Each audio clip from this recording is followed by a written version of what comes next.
Good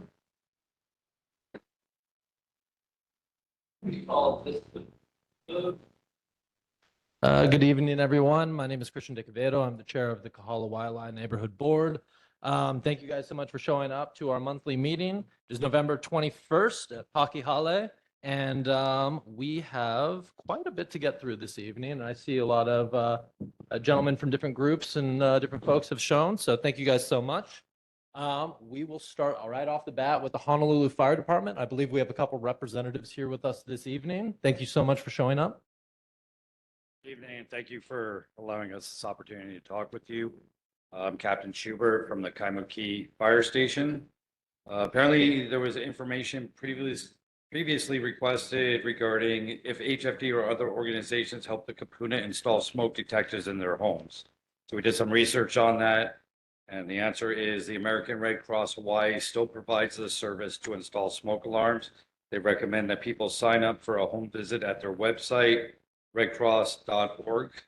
I forwarded the details of the actual website and how you can get in touch with them.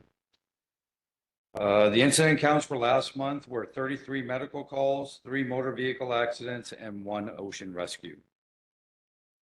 The fire safety tip for the month talks about kitchen and cooking safety. Cooking is the leading cause of home fires. Protect yourself, your family, and your neighborhood by practicing these prevention tips. For more information and resources, you can visit fire.honolulu.gov. So our tips are: stay in the kitchen while you are cooking. Do not leave cooking unattended. If you must leave the kitchen, turn off the stove. Keep items such as oven mitts, wooden utensils, towels, etc. away from the stove top, even when the stove is off. Never store items on top of the stove or cooktop or inside the oven. Keep a lid nearby to smother small grease fires. Smother the fires by sliding a lid over the pan and turning the stove off. Only plug one heat-producing appliance, such as a coffee maker or toaster, etc., into an outlet at a time. And finally, create a 3-foot child and pet-free zone around your cooking area. You guys have any questions? Could you repeat the incident stats again for this month? 33 medicals, 3 motor vehicle accidents, and 1 ocean rescue. There was a hazmat incident as well, was there not? Yes, but I'm not sure that actually fit into our administrative area. So Okay. I believe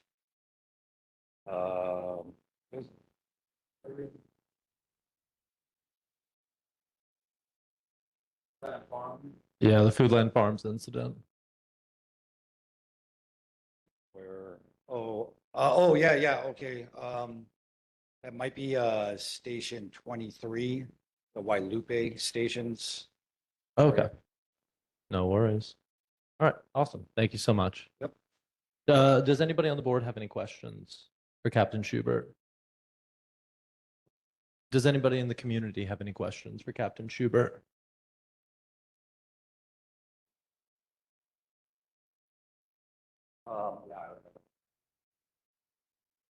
All right. Thank you very much for your time. Thank you, gentlemen, for showing up this evening. Up next, we have the Honolulu Police Department. Is the representative from the Honolulu Police Department here?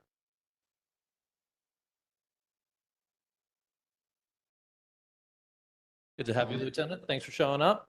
So, Fujita. These are the stats for October as compared to the previous month. Motor vehicle thefts were 5 as compared to 3. Burglaries remained at 4 and 4. Thefts in general were 19 as compared to 16. And UEMVs, which is theft from autos, that went down 8 as compared to 13 the previous month. This is out of total calls of service of 6,075. Further statistical information can be found at our website, honolulupd.org. And our safety tip for the month, it's just a reminder that fire extinguishers, especially if you're a business, you're supposed to provide them and you're supposed to mount them in highly visible areas. And it's just a friendly reminder that every little bit can help in a quickly changing situation. It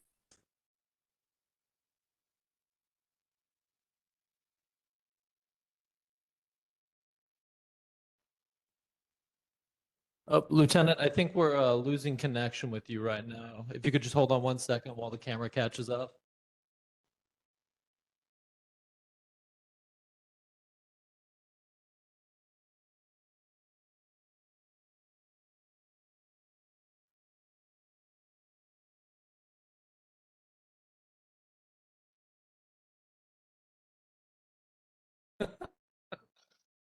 No, throw it in the all caps. Throw it in the all caps.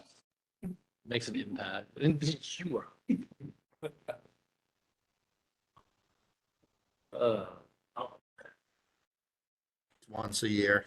You're supposed to check it once a month, but that can be hard. Lieutenant, I'm so sorry, but the To la- camera is completely frozen. So we missed pretty much everything you said starting from monthly tip. I Okay, apologize. basically, the monthly tip is fire safety and the fact that especially if you're a business, you should have fire extinguishers visibly mounted in your business with signs and easily accessible.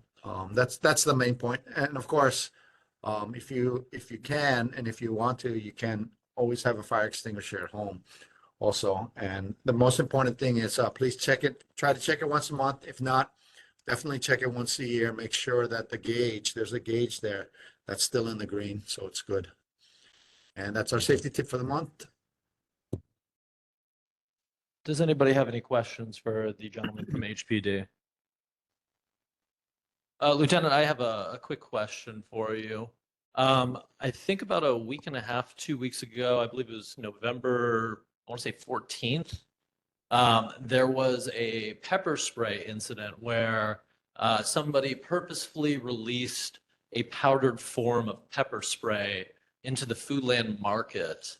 And several people were heavily affected. I know that HFD's hazmat unit was dispatched, and even some of the gentlemen there, or the people there, were affected heavily as well.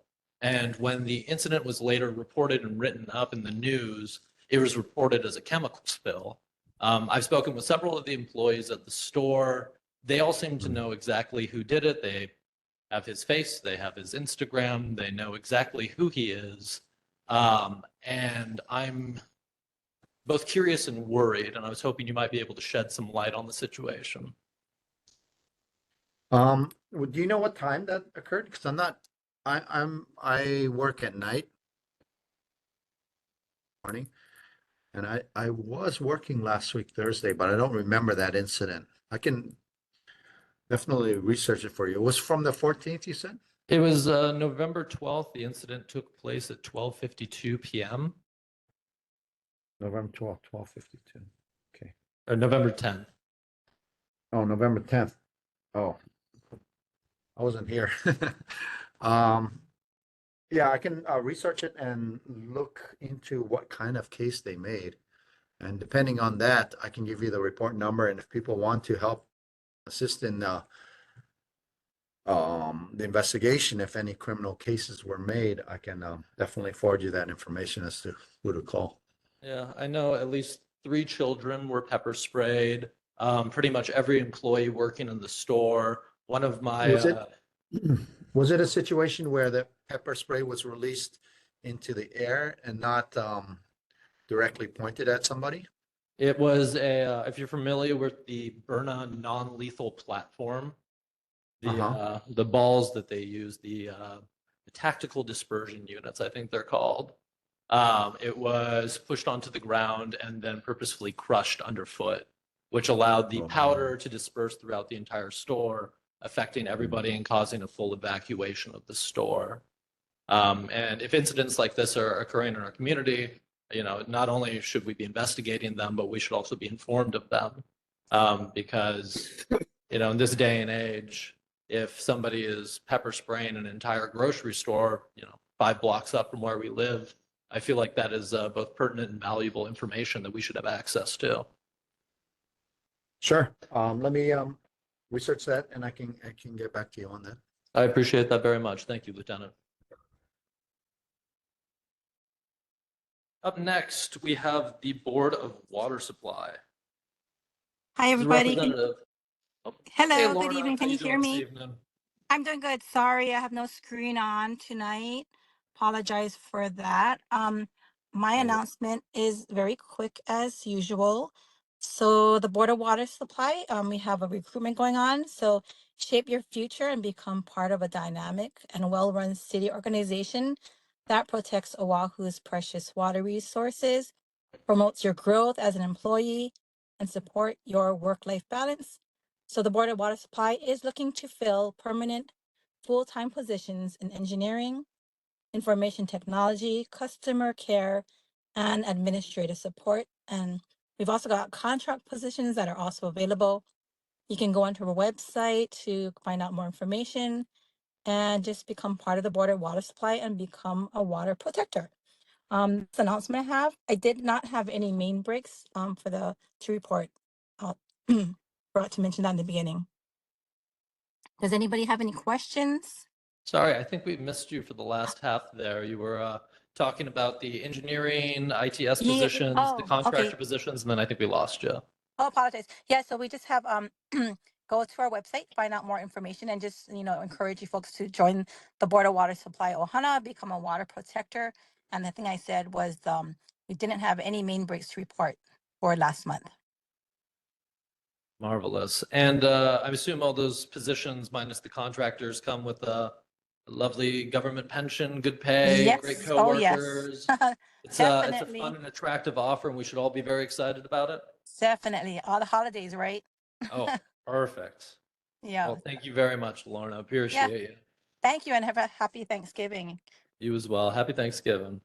Alrighty. Thank you. Bye-bye. Right. All right, now we got quorum. Up next, filling of the vacancies. We've got, let's see, sub-district 1 open, the at-large position open. That's it? All right. Is there anybody here who is from sub-district 1 or who's in the Kāhala area who would like to volunteer to be a part of the neighborhood board? Going once, going twice, and sold. Up next, we have our representative from the Office of the Governor, Josh Green. My apologies. She is not here today. Patty Jetty, however, has asked us to check out the governor's newsletter, and we will be dropping that link into our chat. So, up next, Casey Abe. Casey, are you here this evening? Yes, I'm here. How is my favorite government member doing today? Let me share my screen. You can see my screen here. Okay, good evening, Chair Christian and members of the Waiʻalae Kāhala Neighborhood Board. Casey Albert from the State DOT Highways Division. At last month's meeting, Ms. Spangler from the Neighborhood Board number 2 requested the Highways Division to replace the landscaping under the viaduct that had been killed by the homeless and or for whatever reason that they have died.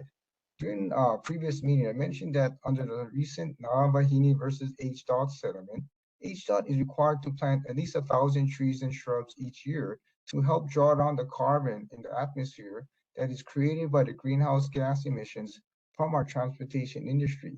For this year, we are working with the State Department of Land and Natural Resources Forestry Division on planting the 1,000 trees at various state-owned forests. Under the Navahini settlement, whenever possible, HDOT is encouraged to plant native Hawaiian plants. Talking to our Oahu District horticulturist, he is recommending these 7 types of shrubs and ground cover to be planted under the viaduct along Waiʻalae Avenue. These plants does not need a lot of water or sunshine, so if the board members do not have any objections, I will work with our Oahu District on developing a plan and schedule for planting, and we will report back at a future meeting.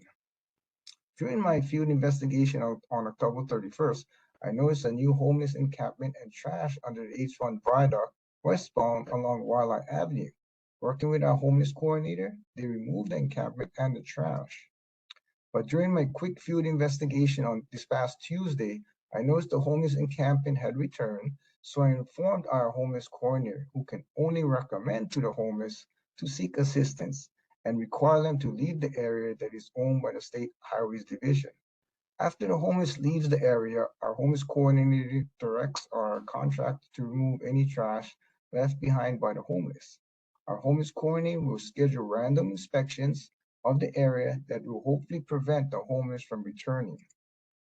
During my Tuesday's field inspection, I noticed our maintenance crew removed the graffiti and replaced some of the signs since my October 31st field inspection. But unfortunately, the graffiti artists are still out there, so I will work with our maintenance crew to paint over the new graffiti. I also noticed our maintenance crew replaced the damaged utility box cover at the intersection of Waiʻalae Street and Kalaniana Highway. And finally, I was very happy to see our maintenance crew finally repair the damaged railing on the pedestrian ramp at the end of the 20th Avenue. We apologize to the neighborhood board for taking so long to repair the damaged railing due to our manpower shortage. This concludes my report. I can take any questions at this time. Does anybody have any questions for Casey? Rich? Casey. Yeah, Casey, I know, as an important member of the State Department of Transportation, the commute into downtown in the morning is quite important. And some years ago, I remember when Governor Abercrombie, Neil Abercrombie was governor, he managed to establish 2 turn lanes onto Punch Bowl from the Vineyard off-ramp, which has really helped out the commute quite a bit because you don't have the huge backup that you used to have for that very important turn lane from the H1 off-ramp onto Punch Bowl that then goes into downtown. You're aware of what I'm talking about, correct? Yes. Well, unfortunately, for some crazy reason, several weeks ago, the Department of Transportation has taken out half of one of those turn lanes to put, it looks like it's storage, it's signage, telling people about road work, someplace or other. It looks like it's storage. So for some crazy reason now, the Department of Transportation has taken about half of one of those turn lanes for storage of derelict signs. And I also noticed that coming the other way, Vineyard Boulevard, heading east onto the on-ramp of H1 at their turn lane into Punch Bowl, again, half of the turn lane is taken up with what appears to be storage of derelict signage from the Department of Transportation. Could you please look into that and mention that this does seem to be very counterproductive and is once again leading to greater traffic backup in the morning commute? Sure, no problem. I'll look into that. Yeah, please do this if you can. Thank you. Does anybody in the community have any questions for Casey Abe? Casey, thank you again for your time. It is greatly appreciated. Happy Merry Christmas and Happy New Year's. Sorry, what was that? We couldn't hear you. Oh, have a happy holidays, Thanksgiving, Christmas, and New Year's. Thank you, Casey. Happy holidays. Up next, do we have a representative from Rick Blangiardi's office, mayoral office? Going once, going twice. Sold. Up next is a representative from Tommy Waters' office, Council Member Tommy Water. Hello, good evening. This is Keola Fisher with Chair Waters' office. Aloha, Keola. How are we doing today? Great, thank you. I just want to let you know we dropped off some hard copies for the board there at Pocky Hall this afternoon. Hopefully you guys have gotten some. For this evening's report for Chair Waters, I'm going to keep it really brief. Today, proposed bill 4624, CD2 relating to property tax. Chair Waters and Councilmember Cordero had co-introduced this legislation to create an empty homes tax, a supplemental real property tax intended to help address the city's dual crisis of homelessness and a lack of affordable housing. Today, the bill was heard for third reading in the committee for budget. Chair Waters' version was passed out of committee as amended in CD2 form and will be heard at the December full council meeting on December 11th. Proposed Bill 5024 CD1 relating to parades, street festivals, and other activities within the Waikiki Special District was heard yesterday during the Committee on Transportation. The bill has been postponed and will be heard for public hearing at the December council meeting as well on the 11th. The Honolulu City Lights tree lighting ceremony and electric lights parade will be held on Saturday, December 7th at 5:30. More information is available at the Friends of the Honolulu City Lights website at honolulucitylights.org. Lastly, our office has received several complaints from residents living near Waiʻalae Beach Park regarding flooding on Saturday, October 26th. The flooding was caused by a blockage at the mouth of the Waiʻalae stream, which resulted in significant flooding within the area.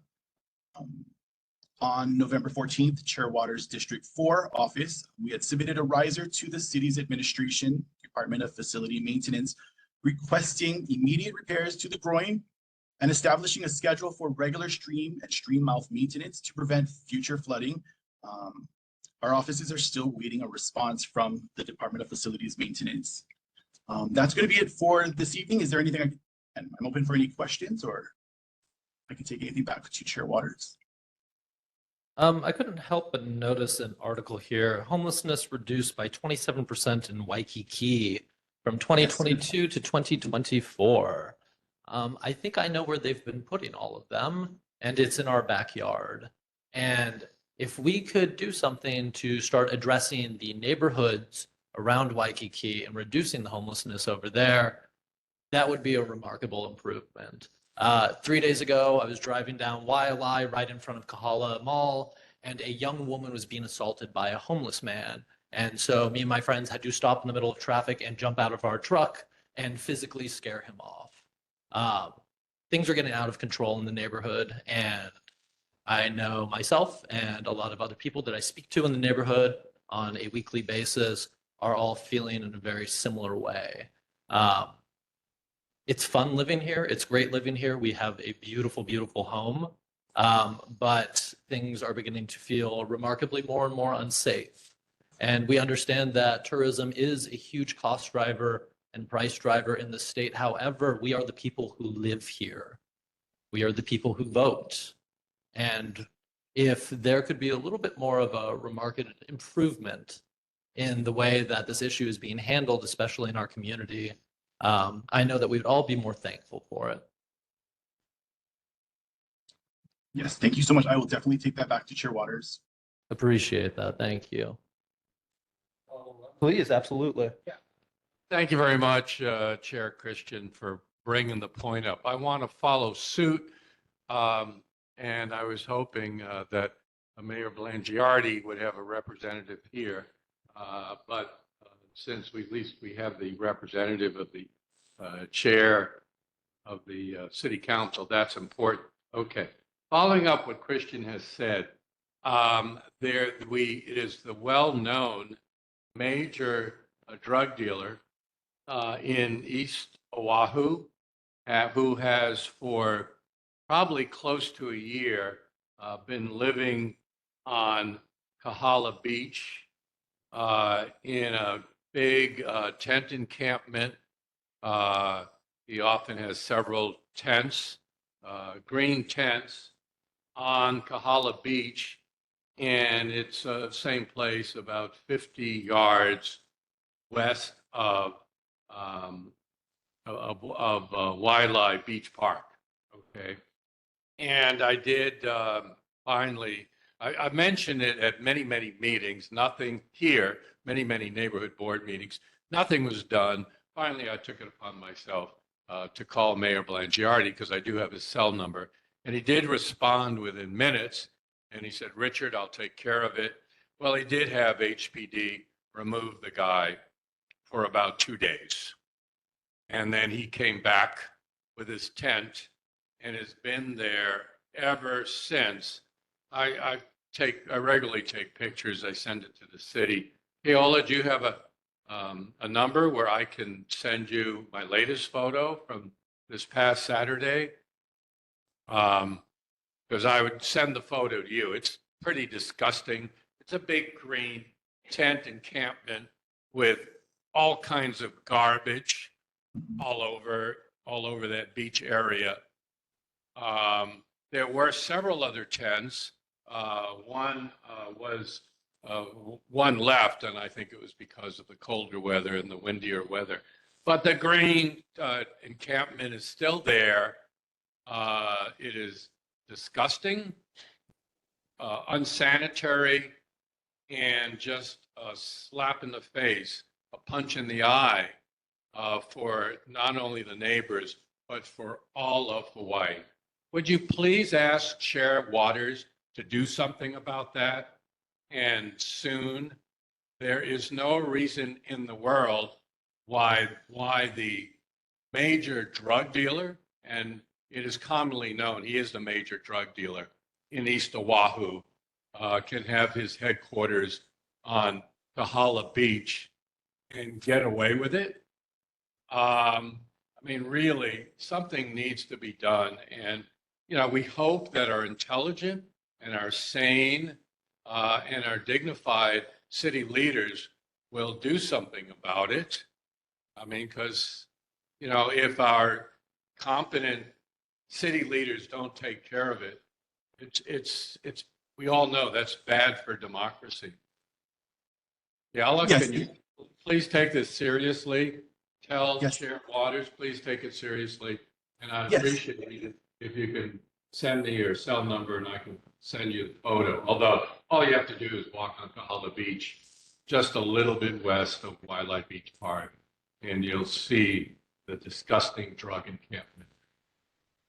Thank you so much, Board Member Turbin. Yes, we can definitely look into this, make sure that we go ahead and follow up with HPD and see how we can go ahead and eradicate this nuisance. If you have a paper and pencil, I'd like to give you our office cell phone number that if you could send that your photos to. If you could just also text your name so that when we receive it, we can ensure that it's associated. Our phone number for our city office cell phone is 808-265-0501. You can go ahead and send the photos there, and I'll go ahead and include that into the riser for enforcement. Yeah, I might add, I know that Chair Waters talked about this many times, but, perhaps we need to have in Honolulu what you have in, many of the beach communities in California, for example, Hermosa Beach, other places where you have, kind of park rangers or beach rangers who will patrol the beach. And when they see something like that occurring, which is occurring 24 hours a day, 7 days a week, they can call the police and really put pressure on the police to remove them. There's no doubt that pressure has to be put on HPD and park rangers,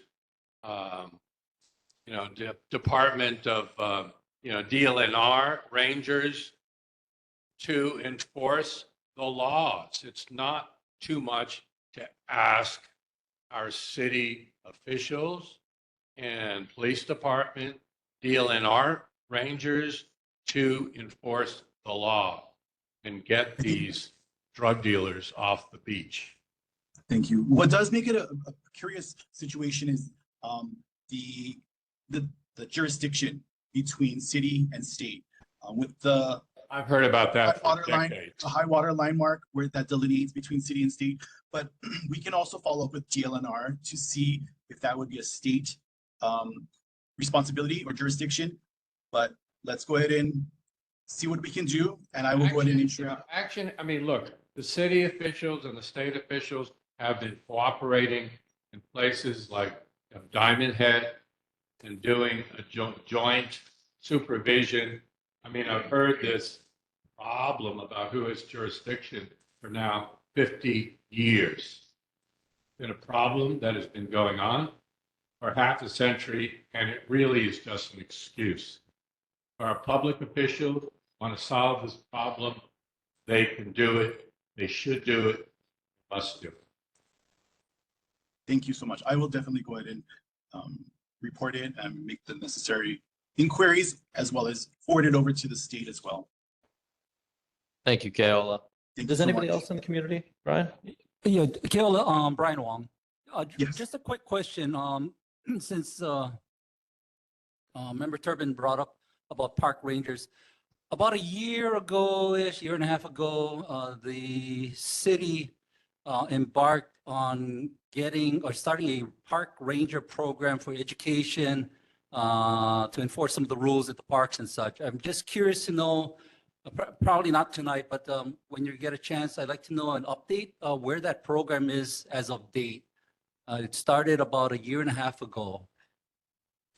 I think that was specifically for Kapiolani Park, but I can go ahead and research and just, take a look holistically if there's what's the program, where it's at, and provide you guys a better report at the January neighborhood board meeting. Right. Thank you. Thank you. Does anybody in the community have any questions, comments, or concerns for Kāhala Fisher, representing Tommy Waters? Nope. Thank you again for your time, Kāhala. We really appreciate I'll be it. here if there's any other questions that come up. Absolutely. Thank you. Thank you. Up next, State Representatives Bert Kobayashi. Do you have a representative here this evening? Are you here this evening? It is indeed. Are we official now? Yes, we are. Yes, we are. Bring it to the stage live and Thank for you VP so performance. much. Representative Bert Kobayashi officially retired. Grateful for all that he did for District 20. My name is Tina Grandinetti. I am the newly elected representative for House District 20. I cover Kapahulu, Kaimuki, Diamond Head, and parts of Kāhala. I'm now 3 weeks on the job, so I don't have too many updates, but I do have office assignment at the Capitol. I will be in room 304. I haven't moved in yet, but you are welcome to come visit once I do. Opening day at the Ledge will be January 15th. You can reach me now at Rep. Grandinetti at capitol.hawaii.gov and at 808-586-6310. And I just want to mahalo the neighborhood board. Going to all 3 boards in the district since I started my campaign was a really important part of the education process to prepare for this new role. I learned a lot about the issues our community faces. And I know you guys put a lot of time and effort into making sure our community is informed and feels heard. So I appreciate you folks and everyone who comes out. Mahalo. Thank you very much for showing up. We look forward to seeing you around at the next board meetings. Does anybody have any questions for Representative Grandinetti? Thank you again for showing up. Thank It's a you. pleasure to have you. All right. Up next, Representative Mark Hashem. Do you or a representative have an appearance here tonight? Nope. All right. Up next, Senator Stanley Chang. Do we have a representative from Senator Stanley Chang's office here this evening?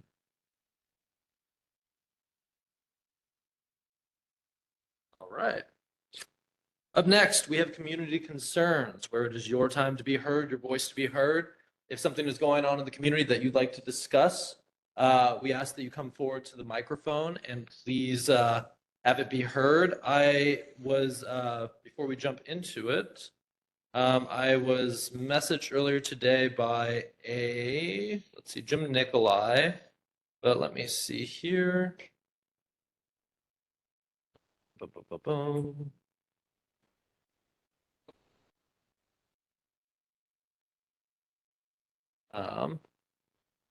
Second. Yeah, so he had concerns actually, Keola, if you're still here, directly involving you about the flooding that took place at Waiʻalae Beach Park earlier. I think it was this week. Apparently, some of his neighbors ended up with fish in their backyard, which, although great fertilizer, is probably not what they're looking for. And if I can just find this text message, I see a gentleman with his hand up, Mr. Frank Floyd. Yeah, hi. Can I go? Okay, so I'm here to represent the Mid-Pacific Roadrunners Club. We're a running group and we sponsor races, and we have a race coming up on February 2nd. It's called the Johnny Farber 10K.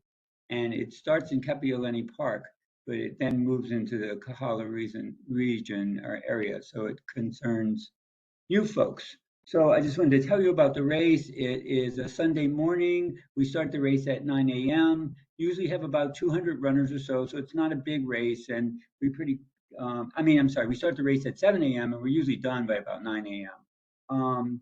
It does involve people on the streets. We leave Kapiolani Park and come around Diamond Head and then go around the Medal of Honor Park and head to 22nd Street, think then to Kilauea and Alapaio, and then back to to Kāhala Road. So it's a loop back to Kapiolani Park. We have police at all the important intersections to guide traffic and to protect the runners. There is some coning where I think maybe some of the lanes are closed, but there's no major street closure. There's no full street closure. I think probably the diciest area is where the runners come around Diamond Head, and then with Diamond Head Road sort of changes direction and heads by the Triangle Park. There's runners need to cross over there, so there's a police person there crossing the runners. So we we do this race every year. We've been doing it for 1,000,000 years. Johnny Farber is sort of a fixture. It was the track coach at UH. So it's a run named in his honor. It's part of our Aloha Readiness series, getting people ready for the Great Aloha Run. We have permits for the park and street permits, and then we'll have police guidance. So just wanted to let you know about this upcoming event on February 2nd. Well, appreciate you coming forward. Appreciate you telling the community. I missed it. You said it was Sunday, 10 a.m. What was the date on it? Let me do it again. It's Sunday, February 2nd, and we start at 7 a.m. We end at 9 a.m. That's what I said wrong. I said 9 a.m., but we end at about 9 a.m. So it takes about 2 hours to clear the street. Marvelous. Well, sure, it's going to be a good one. Always appreciate having groups like you in the community going out, exercising, just having a good time. So thank you very much for helping to put this together. And if we can help in any way, please let us know. Thank you. And then I was able to find Jim Nicolai's text. Keola, he wanted me to follow up. We discussed last time the golf netting that went up at the 949 residence, and wanted to see if there was any progress on that, especially with the permitting approval being passed through DPP. He and a lot of the neighbors in the area feel as though there's a lack of transparency in what is going on, and that an exception might be made for a 30-foot golf netting fence to be installed as an exception. So if you have an update for us now on that. Right. I apologize, I don't have an update, but let me go ahead and check with our constituents director, Amanda Zepeda, and then what I will do is I can provide you an update directly through the mail, email, and then I can also report it at the next neighborhood board. Perfect. Thank you. And then in addition to that, the last month's flood of Waiʻalae Beach Park, has there been any sort of project plan put in place to dredge the canal, assist with flooding, anything like that? Yeah, that was just, in addition to my report, on October 26th, Saturday. We just went ahead and submitted a riser to the Department of Facility Maintenance on November 14th regarding repairing the groin, establishing a schedule for regular stream and stream mouth maintenance to prevent the future flooding. We're still awaiting a response from the Department of Facility Maintenance. And once we receive an update, I'll go ahead and make sure to report that at the appropriate neighborhood board. Amazing. Thank you, Keola. Thank you. In addition to this, does anybody else have any comments, concerns, anything they'd like to discuss in the community? We are all good then. From community concerns, up next, board business. We need to approve the previous meeting minutes. Does anybody have any corrections or anything they'd like to add to it before we go ahead and approve? Marvelous.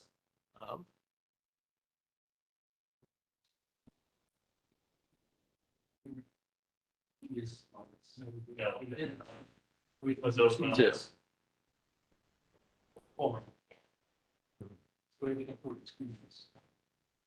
Okay.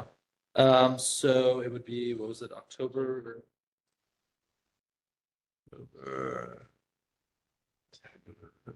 Okay, and September minutes. And then I believe, Sylvia, you had actually put in changes for the September one that we had gone through but didn't have quorum to pass. So I believe those changes are reflected in the current one. So we should be good to move on that. If I could have a motion to approve, let's start with September's minutes. That's corrected. Perfect. Seconded. All in favor? All in opposition? Perfect. Motion passes. Approved. Do I have a motion to approve October's minutes? Do I have a second? All in favor? All in opposition? Go. All right. Perfect. Does anybody have any additional information to bring to the conversation of the alternative meeting venues for the neighborhood board? I know that we have been in discussion about a couple of different locations. As far as I am currently aware, there has been no progress on any of that. Is that correct? All right. I don't know. That's all right. Let's see. Oh, Hawaiian Electric reached out to me and wanted me to inform everybody there is a utility pole replacement occurring at 943 Punakai Street. Hawaiian Electric has informed the board and nearby residents with the option to request a waiver and exemption. No board action is required, but members are welcome to contact Hawaiian Electric for additional information. If they're coming to your neighborhood and they're putting down a telephone pole, please get involved in the conversation. This just happened to one of my neighbors. A telephone pole showed up in the front yard one day. It is unsightly and they're very angry. So save yourself a headache. Join the conversation. Let's see. Up next, the traffic study for Kilauea Avenue proposal. Who do we have here? Oh, there we go. Evening, Renee. How are we doing? Good. How are you? Doing well. Thank you so much for asking. I have, a presentation prepared, but I wasn't sure exactly what you guys were looking for. It says discussion, not presentation. So happy to provide whatever information you guys are looking for, but you guys let me know. Absolutely. Well, if you've gone ahead and put together a display, we'd love to see it. I see a couple community members over here as well who are very actively involved in this, and I'm sure that they would love a detailed explanation. All right. Can you see my screen?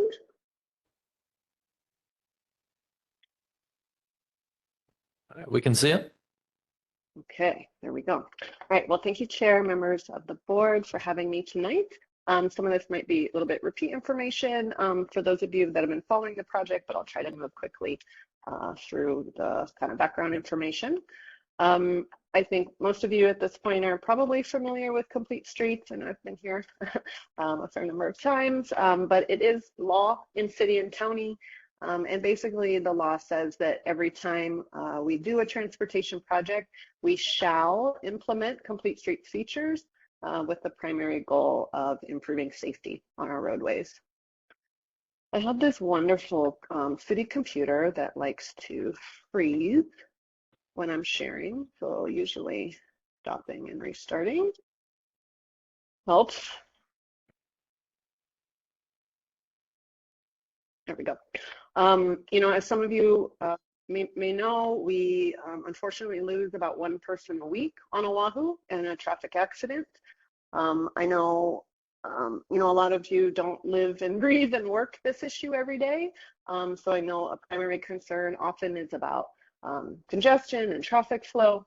But of course, there are many people who have been impacted personally very deeply by traffic safety. You know, either losing a parent or a child. So we just ask, you know, that folks sort of keep that in mind, that really our number one goal of government is to keep us safe. And so that's really the overarching goal of the project. Sorry, I hope this isn't an ongoing issue.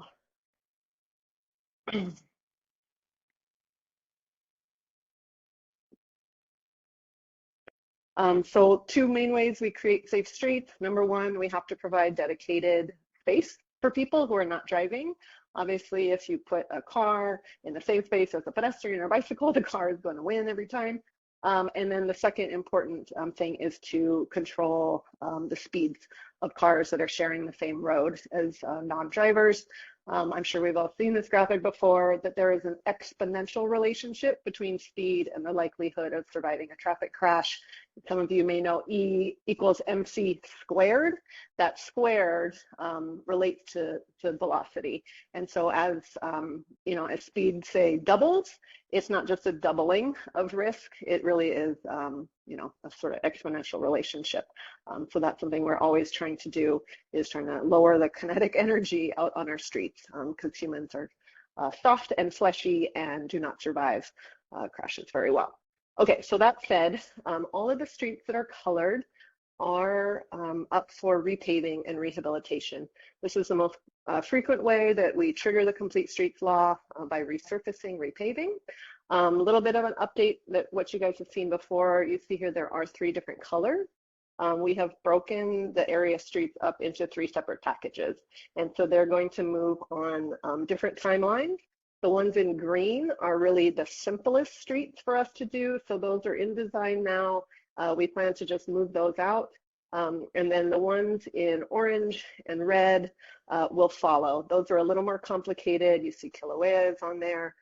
There's also some sidewalk improvements on Kaimuki Avenue, some intersection improvements on Montserrat. And so those are on a slower pace because we do have the opportunity to do walkway upgrades, bike lane improvements, crosswalk upgrades. Come on, computers. There we go. Okay, so Kilauea Avenue is certainly the biggest, most important, and unfortunately most dangerous street that we've identified in these packages. You know, we consistently see max speeds over 60 miles per hour. There are, you know, a fair amount of cars that move on that street per day. But really significantly, we have a lot of schools on this corridor. This is a huge enrollment number. And so one of our driving goals with this project is to create safe routes to school. Unfortunately, we do have some traffic fatalities on that street, and it is very wide, as you all know. We held a community meeting, I don't know, a year and a half ago, maybe or so. And these were the top issues that were identified by the community, sort of the same things we're seeing through the traffic crash analysis.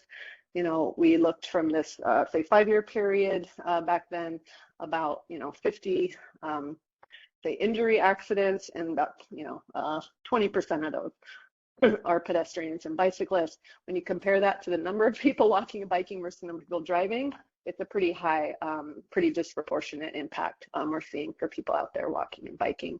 And of course, the one fatality was someone on foot. This is a map sort of those same crashes And I'm happy to, I'm going to move quickly, so happy to share this afterwards if people want to look more closely.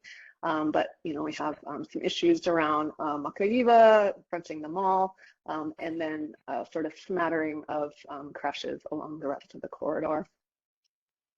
Not surprising for us, to be honest. We have recently done a lot of work around our Vision Zero action plan, which is basically taking a data-driven approach to traffic safety to really understand where these crashes are happening most.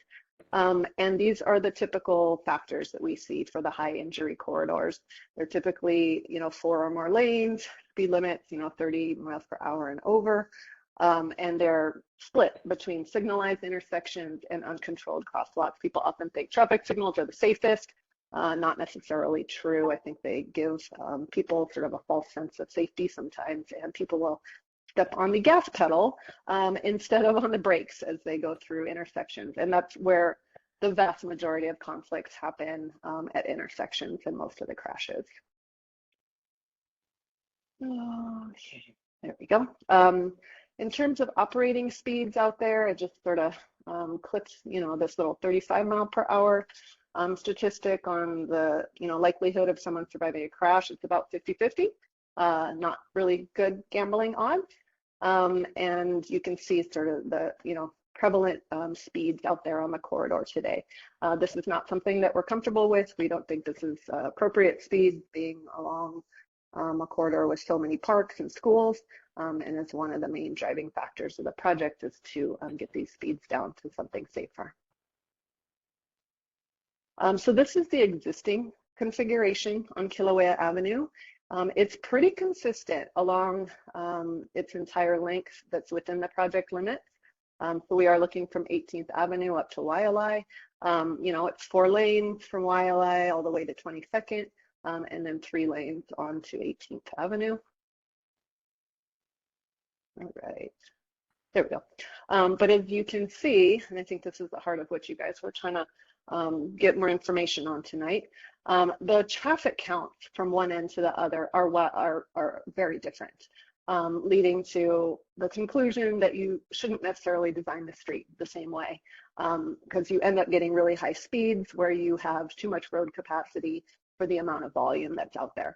So there's about 20,000 cars a day between Waiʻalae and Pahoa near the mall. Not surprising, right? It's a major regional destination.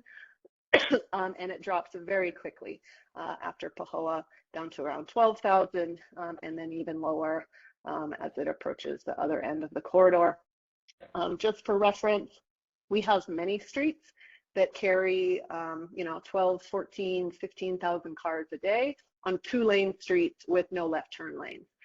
So the fact that there are 2 lanes in each direction plus left turn lanes, you sort of have a 5-lane cross section. These are very low volumes.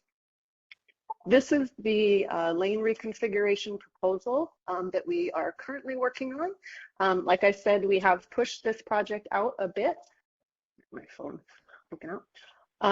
So we have time, of course, to work with the community on this more, but this is sort of where the proposal stands now, is that we strongly believe that we need to maintain the travel lanes as currently configured, fronting the mall to handle those higher volumes that we see out there. But we do believe that we can go down to 1 lane in each direction, plus the center left turn lanes, or the left turn pocket where the median exists for the rest of the corridor. And we think that this will provide safer operation of the roadway in general, and it will also provide extra space for other facilities such as bike lanes. There is a lot of federal guidance on these sort of projects. They happen in communities all across the US right now. This is a pretty common issue where we design very large, wide, fast roadways, you know, in the 60s, 70s, and 80s. Fast forward to today, we are having a pedestrian safety crisis where, you know, pedestrians are being killed at a rate that is honestly shocking to professionals. And we're struggling with how to deal with it. And this is a very simple strategy that requires mostly just restriping. And when you're repaving a roadway, almost no additional cost because you have to put the striping back anyway. And you can sort of see here what those traffic volumes are for candidates to go from the 4-lane down to the 3-lane. And in our case, we're more of a 5 to 3.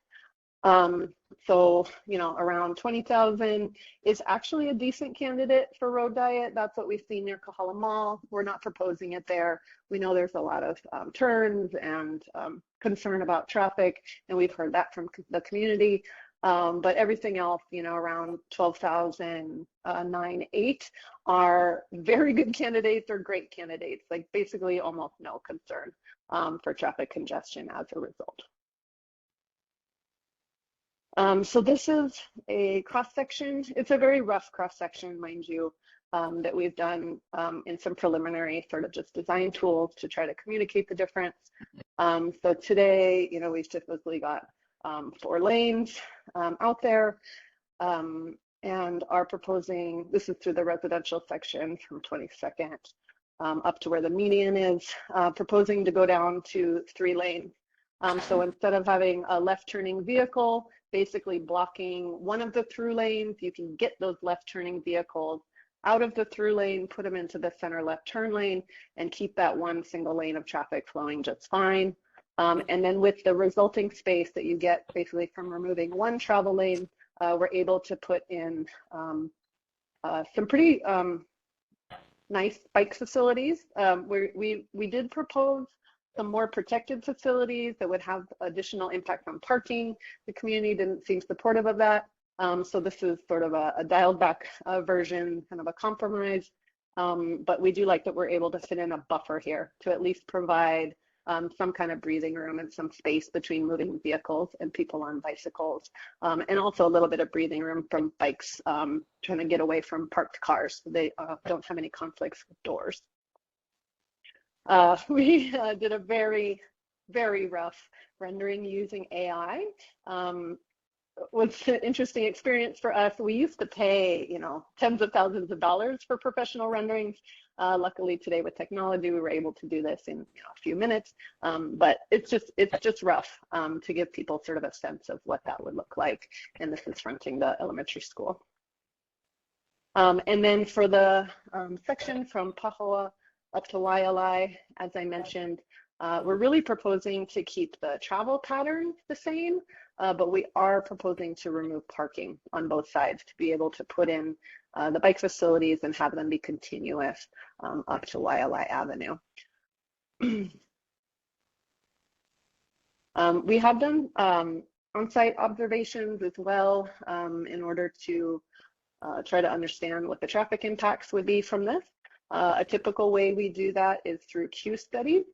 So we try to go out and count basically the number of vehicles that stack up at an intersection during the busiest times of day to understand, you know, how many vehicles are going to be sort of in that one lane if we go from 2 to 1. This is what it looked like at Pahoa. You know, we could very clearly, actually, as we approach Pahoa, we are going to sort of pick up that second lane that'll run along the mall. So we easily think we can accommodate these number of, or sort of this length of queue within that lane space that's proposed. Oops. Wait, there's 2 of these, sorry. Okay, and then we did the same thing at Pueo.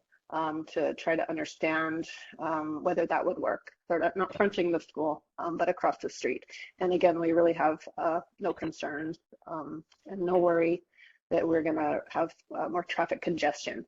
There may be more cars kind of stacked in one line, but given the traffic signal timing out there, those should all easily clear within one cycle. That's where we really start to have concerns where, you know, it takes you more than one cycle to kind of get through the intersection. So you may be a little farther from the stoplight when you're waiting to go through, but, you know, basically everyone can clear through one cycle. That's what we're looking for. And again, we don't see any concerns there. I, you know, always like to share this example. This is, you know, a real homegrown example from Honolulu.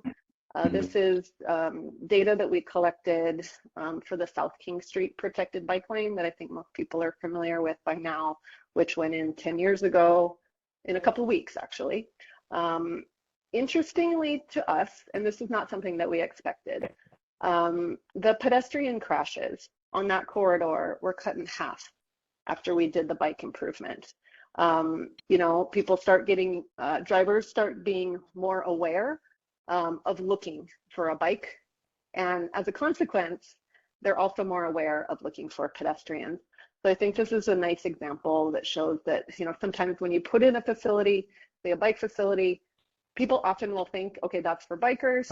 But, you know, it's sort of a, as in city after city, they're learning that when you do projects like this, you end up improving safety actually for everyone out on the roadways, for cars, for people walking, for people biking, and everyone else. And so we expect some similar improvements out there. One of the issues we heard from the community was cars are not yielding, you know, when they're making turns, and you can see that easily. I mean, you can stand on Kilauea Avenue for a few minutes and see how fast drivers make the right and the left. And so slowing that down, making drivers more aware, even if it's, you know, the bicycle that's sort of, I don't know, the canary in the coal mine or something, so be it.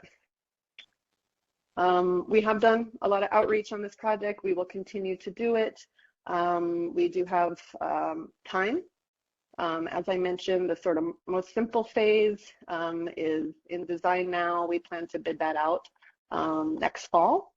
And that means construction will probably be in 2026. The following phases, including Kilauea, will not even start the full design process until next year. And so we don't actually anticipate construction any sooner than 2027, of course, pending funding for our paving program. You know, and we continue to do updates for different boards, different communities. We are going to do the mail notifications for the projects that have sidewalk improvements, but we have walked the neighborhood and, you know, are happy to speak with any other groups and really welcome your guys' ongoing feedback as we work through the plans for this corridor. So I'm going to stop there. I do have some more specific kind of detailed drawings of what is being proposed, but I think maybe we should see what concerns are out there first, and I can always bring those up if needed. Perfect. Thank you, Renee. And if you could email this PowerPoint to us, Yeah. and Anson, if you could drop the email that she should send it to in the chat, we'll have that to you in a second. That would be greatly appreciated. And thank you for coming in, spending the time presenting to us. I know that there are several members on the board who would like to discuss this topic. Brian, I know that you had a proposal relating to this, so if you'd like to go first. Yeah, Renee, thank you very much for your presentation. Very detailed, of course, like the previous ones.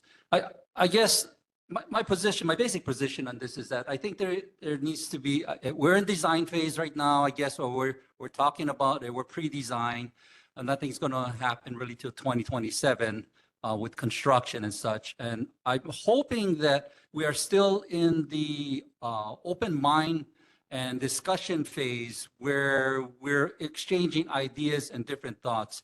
My initial thought is I think there are alternatives beyond what is being presented to the extent that it doesn't have to eliminate traffic lanes beyond the mall area.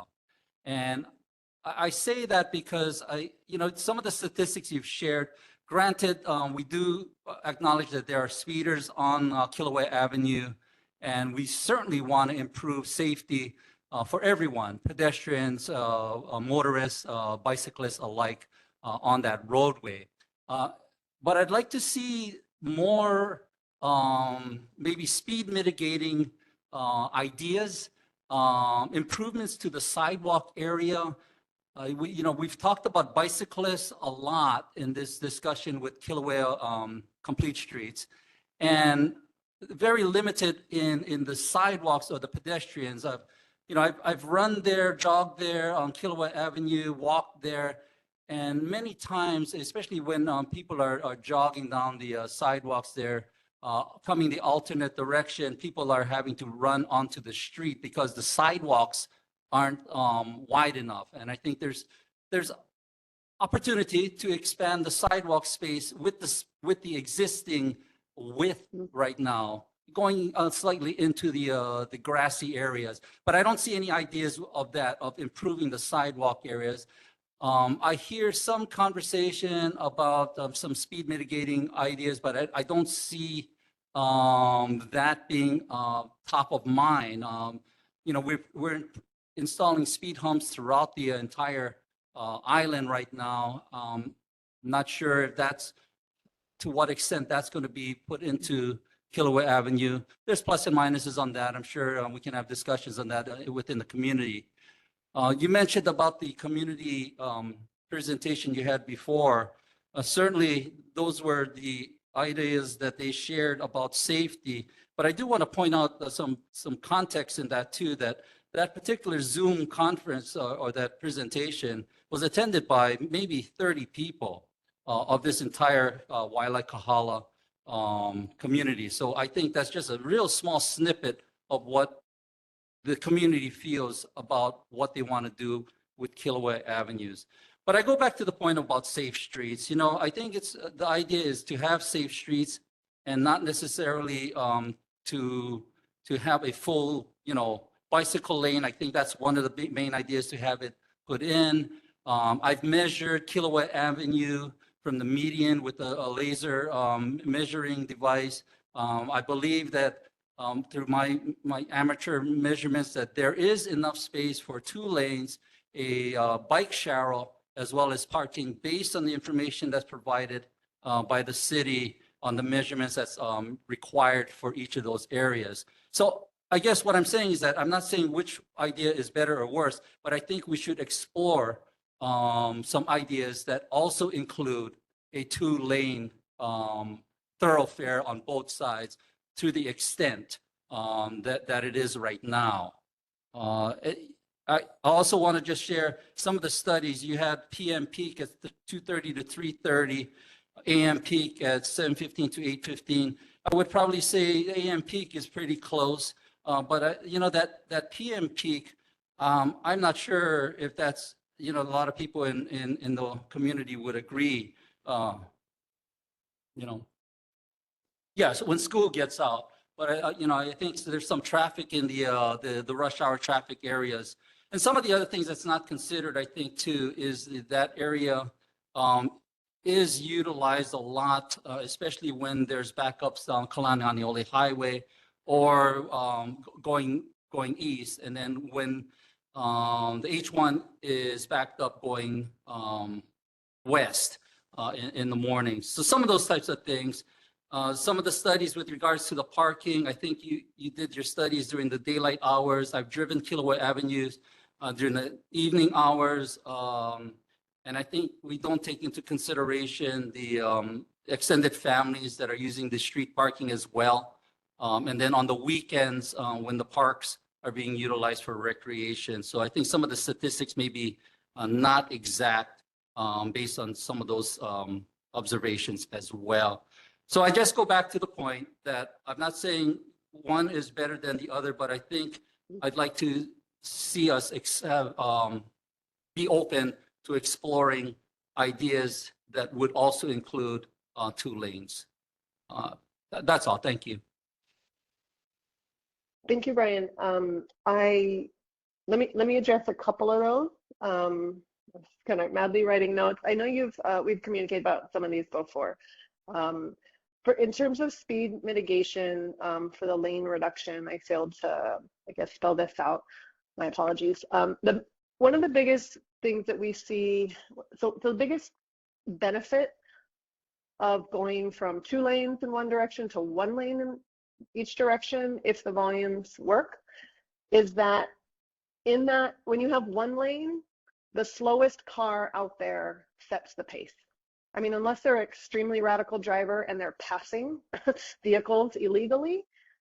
The problem when you have 2 lanes is you are basically facilitating people who want to weave in and out of traffic to be able to do that. And so they can set their own pace instead of being sort of stuck behind a driver like me, or probably some of you who like try to abide by the speed limit. So I'm sorry, I failed to sort of mention the speed mitigating benefits of the lane reconfiguration. We are putting speed humps all over the place. They're super controversial. They are also hard to locate in residential neighborhoods because there are often houses that say, yes, I want them on my street, but nobody wants it right in front of their house. And so we're having a lot of challenges with implementing those.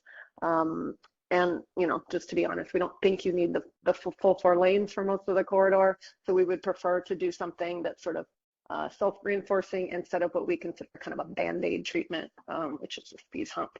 But I think we have sort of the same goal in mind. I think you've also before raised maybe lowering the speed limit. And that's something that we can, of course, look at moving forward. But of course, we all know that that's only so effective. Sidewalk improvements, I love that idea. We are not in design yet. So we haven't presented kind of that level of detail. We are often don't have the money or resources to move the curb line itself, because then you have to redesign your drainage and everything underground. But I love the idea of sort of expanding it a little bit, maybe taking a little bit of the planter.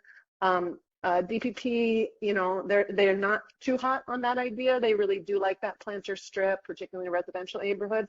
But I'm happy to spearhead that conversation. I think it's a cheap, not cheap, but a relatively cheap way to expand your sidewalk space. So I just love that. We also had some feedback from like the outdoor circle, interested in more trees. We are looking at ways to do that maybe within the existing planter strip here and there in the same way. How can we get some benefit without like totally redesigning the curbs and the drainage? What else here? The idea of sharrows is, for those who don't know what it is, it's sort of that like tattoo bike marking that's within a travel lane that basically communicates that bikes can share the lane. They are not appropriate on arterial streets. Bikes, I know some people are very comfortable on a bike, people who wear spandex and do the road thing, and they can ride in that. Someone like me with my child going to school, it's just, one, it's not recommended or even approved by federal government to have sharrows on a road this big and this with this much volume. So it's just not something that we can look at, in all honesty. The PM peak, I was surprised myself to see that the afternoon pickup was the highest period. We do put, tubes out there and collect traffic volume, and that's where we base that on. So I think it just lends itself to the fact that this is really a huge school corridor, and it actually ends up trumping kind of your traditional commute traffic. But I had the same kind of reaction. Parking data, I appreciate your additional data. We thought that was great. Thank you for doing that and for sharing that. And then I would be a little careful though about if it was my neighborhood, which it is not, I would be careful about reserving your vehicular capacity for off events where you may need more capacity, because the problem is you end up having sort of an unsafe street for like 99.5% of the time to be able to have that capacity for very, very short periods of time, right? I mean, that's the trade-off, and that's a bigger issue, right? Do you design for your like peak 15 minutes of rush hour traffic, and then the other 23 hours of the day the road is too big, people are going too fast, it's unsafe? So that's a balance we're always trying to strike, but it is a risk when you think about the highest possible use time of a road is that the rest of the time the road is not really designed for what it really needs to function as on a daily basis. So I love the conversation with you, Brian. I'm happy to keep having it with you and other members. We are totally in the stage where this is appropriate. So thank you. Thank you very much. And I hear you and look forward to keep working with you guys on this because we do have some time.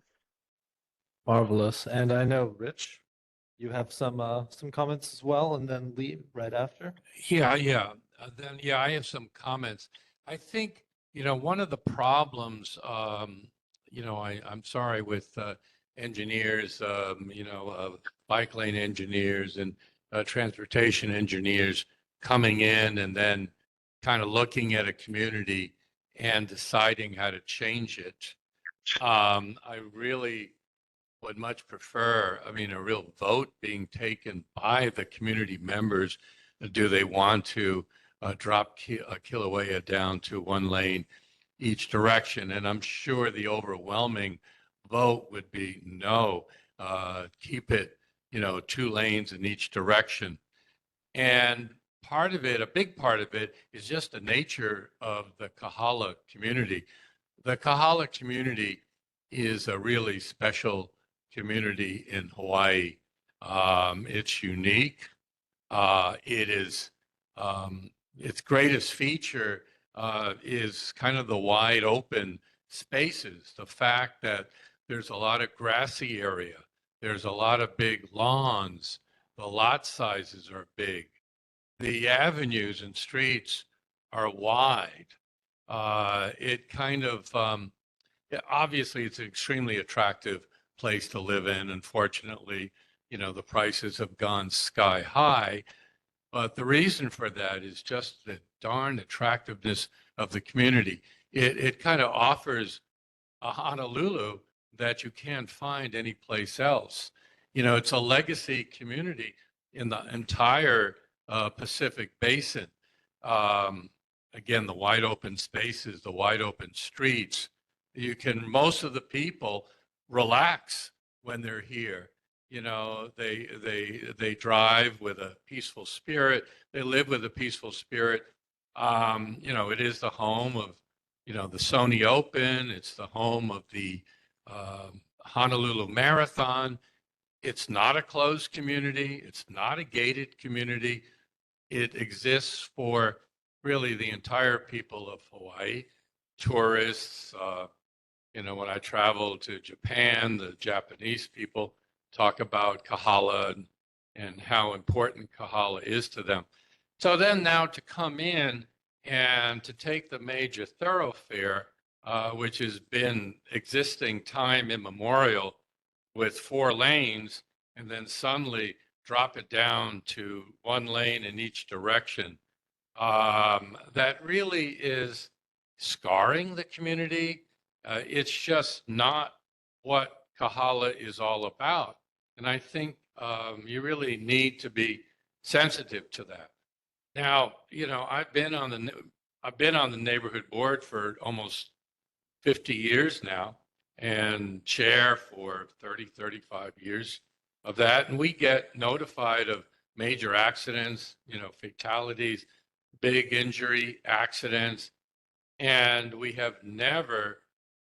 have never heard about a fatality, a big injury, accident on Kilauea. There has been complaints about speeding. Some years ago, our neighborhood board, this neighborhood board and the HPD, we started a anti-speeding program where neighborhood board members and police were out there on Kilauea holding signs, urging people to slow down, and it worked. People did slow down. I think most of us are totally in favor of, the speed humps. I've seen speed humps all over Oahu now. I think they're a good thing. The speeding stops. People can still drive at the speed limit, 25 miles per hour. I don't know, what is the speed limit on Kilauea? Can you tell us? It alternates between 25 and 30. Yeah, well, cut it down to 25. Cut it down to 25 miles per hour. Nobody is going to object to that. Have asked for greater, speed monitoring, put traffic humps there, and, to like they have on the Poly and other places. That doesn't bother anybody. I think it's a darn good idea, to stop the speeding. But I don't see speeding. I intuitively, I think there's going to be more speeding when you have the one lane each direction. People are going to get frustrated. They're going to pass. They're going to, well, I got to get out of this. I got to get out of this one lane deal and get back into the 2-lane area. I think it's going to make things more dangerous. I also noticed on that, that photo, that little diagram you did about what it's going to look like. One lane with a big big bicycle lane. That's confusing. And by the way, I'll digress a little bit on the whole King Street thing. Well, the King Street bike Rich, I got to lane. give you 30 more seconds, and then we have to move on to Lee. Oh, okay. But it's confusing. People get confused when they're not exactly sure where the parking ends and finishes. They get confused about, the big bike lane. When you have the big bike lane, you start having more and more e-bikes and the speeding skateboards, the motorized skateboards there. It's gonna change the character of Kāhala. I think, as Brian pointed out, there is room to have a bike lane and to keep it 2 lanes. That's fine. Do that, but don't change the nature of Kāhala. And there's been a lot of, there was a New York Times article recently about Sorry, Rich, that's all the time. but problems in Washington, D.C., where the engineers come in and they just change the whole transportation nature of a neighborhood. It's not a good thing. Thank you. Thank you, Rich. And up next, Lee. Renee, thanks for coming tonight.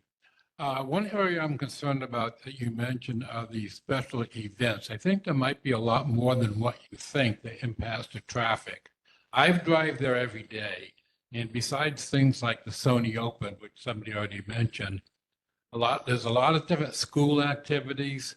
There are a lot of sports activities going on. The malls sometimes have these big sales, and every time one of those events happen, you see a lot more traffic on that road. So I would think you need 2 lanes going up at least until Hunakai. The other thing to keep in mind is that when there's an accident on H1, people go down through Kāhala on Yellow Road to get to Waikiki and other places. It's a backup road to H1. And during those periods, it can get very crowded too. So, I mean, your numbers are probably pretty accurate on regular days. But when there's activities, it's very different. I'm concerned about that. And one last comment about what Richard was saying. If there's one lane, I see people running red lights more often too. Even on the right turn, or just running the light. Thank you. Thank you, Lee. I saw that we had someone online who'd raised their hand. Daisy, was it? Thank you, Daisy, are Chair. you here? Yes, I'm here. Renee, I attended 2 of your Complete Street webinar with Daniel Alexander on this particular project. And I go to Kāhala Mall once a week via the number 2 bus from Kapahulu, going down from 18th Avenue, Kilauea, all the way to Kāhala Mall. And I guess I missed that big traffic because when I go, I hardly see cars on the road at all, or even bicyclists. So I'm kind of concerned as to why all this point of saying that people have been speeding like 65 miles an hour, which I find kind of unusual unless they're racing at the morning. I don't see the traffic when I go. So it's just peak hours that seems to have a problem with the traffic. And I believe that you're not touching the section that has the median strips because it would make it even harder as people come off 2 lanes off Waiʻalae or Kalaniʻoli to get to Kilauea, to go to Kāhala Mall and beyond. So, I mean, keep it as 2 ways, both directions. Now, the other thing is what happens when you have emergency vehicles? Everybody's going to be in that 1 lane. Where are they going to turn to? How can they go to the emergency? And on top of that, for some reason, Kapahulu Avenue was scheduled to have speed humps, but because the first responders use Kapahulu as a thoroughfare, they have, I believe DTS has said no speed humps on Kapahulu Avenue. It's a much narrow street and there's a lot more traffic there, volume wise, all the time, compared to Kilauea Avenue, which only a certain time of the day, you're gonna see a influx of traffic. Before school, after school, people get off work. So, I mean, you really need to think of this. And I understand some people from Hawaii went to Norway and another city to see and study about bicycle cities. One was, I believe, Senator Chris Lee, put Executive Director Mark Garrity. It's beautiful areas. Those streets are all wide. They can't afford to have a car like they can in US. Cost of gasoline is so expensive that they can't afford it. The average person can't afford it compared to what America can. So you need to think, and I rarely see bicyclists on the road. So I think it's good to have bike lanes, but a share road will work just as fine because that's what's happening on Montserrat. It's a much more narrow street, and it seems as though you're rushing. Could it be that the city plans to have Honolulu as a bicycle tourist attraction? Who knows? But nothing wrong with the bicyclists, but not everybody are able to ride the bicycle. So please rethink. And if he could also do this presentation to the neighborhood board number 5, Winston Welch is the chair, because this abuts the same Kāhala neighborhood area, because people use that area. So I would appreciate if a presentation can be done there. They will be having a December meeting, but get in touch with Winston Welch and appreciate the comments. Thank you. Thank you very much, Daisy. Yes? Fire happens, people get out of the Kāhala flatland. Mhm. I mean, turning Kilauea into one lane each direction could cause deaths and tragedy at line of fire. Renee, if you were able to hear that as well, if I could not. you'd be willing to address those, I apologize. We're going to have to kind of move forward a little bit. And I know we'll be having this conversation again at a later date. We have 2 other presentations to get through. It is 8:30 currently, and I want to make sure that everybody has time to get heard. Are there any members in the community here right now who would like to discuss? I will remind everybody that there's a 3-minute timer. Normally I try and surpass that. However, given our time, I will have to enforce that. So Sure. I'll be quick. Keenan Kinimaka, resident of Kāhala. I live on the intersection of Kilauea and Pueo. Now, I drive in Kilauea every single day. I go walking on it every single day. And especially in the most, past few years, it's been getting worse and worse, the speeding. It's just not safe for those of us that like to walk. As someone, again, who lives on Kilauea and has to drive and walk it every single day, Renee can probably speak to this better than I can, but as I understand it, the only consistent way to slow down traffic is traffic dieting. And, again, I live on the street. I would have to drive on that 1 lane every day. Not only would I like to see it reduced to 1 lane each way, the remaining lane, I would probably like to see it narrowed.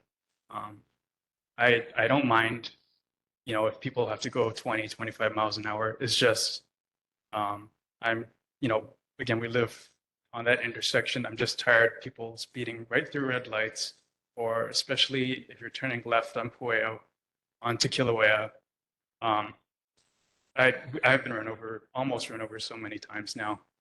And I don't know if Renee, if you had this on your data points, but especially the right turn from Kilauea onto Pahoa, it's very dangerous.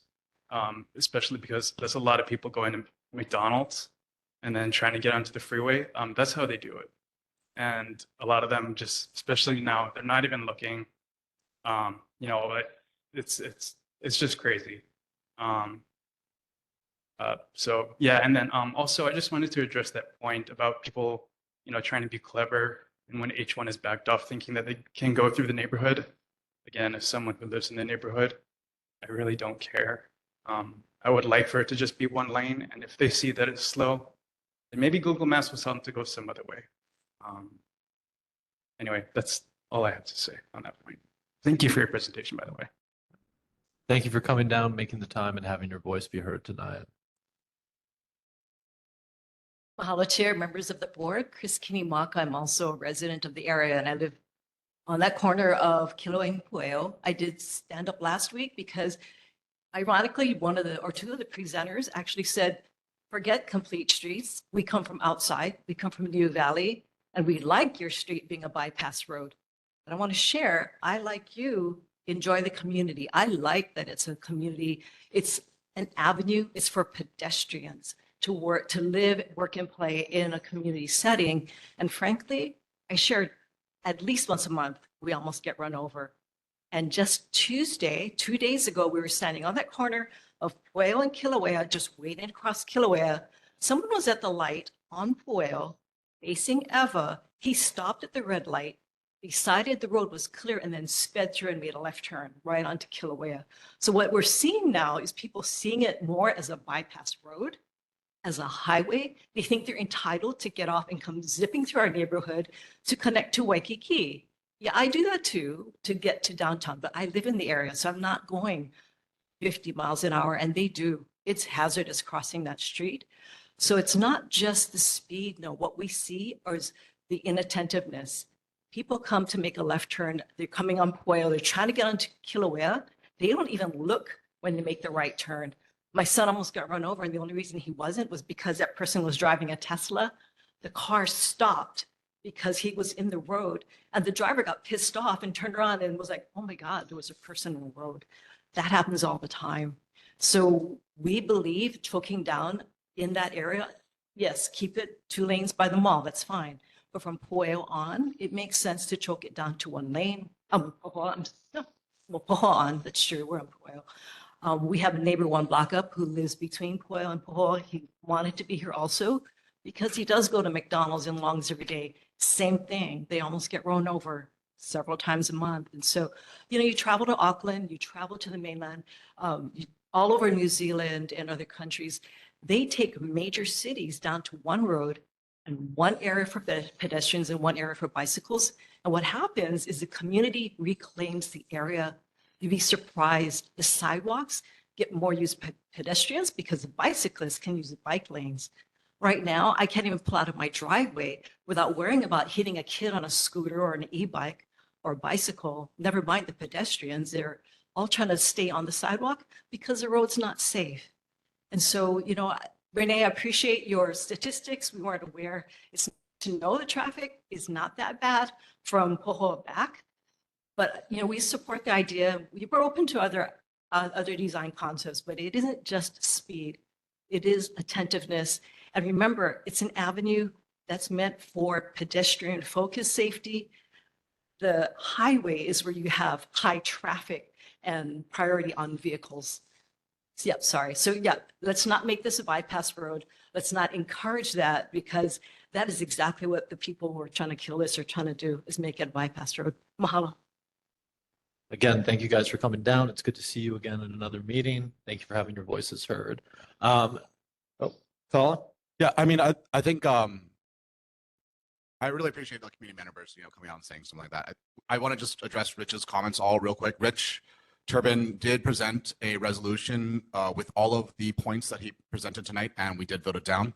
So that is not the view of the board nor our understanding of the community. So I appreciate you guys' time. We do encourage, I think the people that are living in that community understand and want to be able to use an avenue as an avenue, right? It is Kāhala Avenue. That is the meaning of an avenue is a multiple use road. So thank you. Thank you, Colin. Is there anybody else here in person who would like to have their voice heard on this issue? Tina?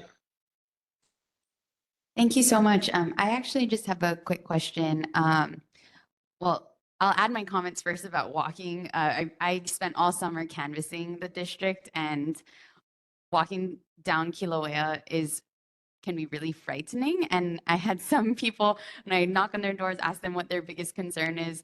One auntie walks outside of her door and goes, "The highway outside of my house." So I know that this is a really huge concern, and I would love to see our public spaces used for, public use.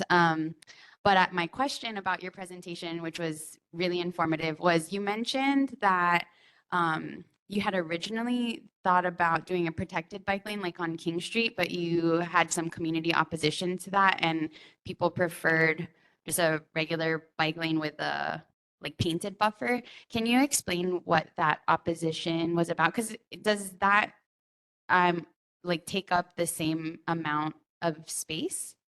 Thank you. Okay, so the technical issue with flipping the parking, right, where you put the parking next to the travel lane and then you put the bike facility next to the curb, which I think we all recognize makes a more comfortable bike facility, particularly when we have lots of kids and stuff. As the resident pointed out, we do have a lot of kids on scooters and e-bikes and stuff on those sidewalks.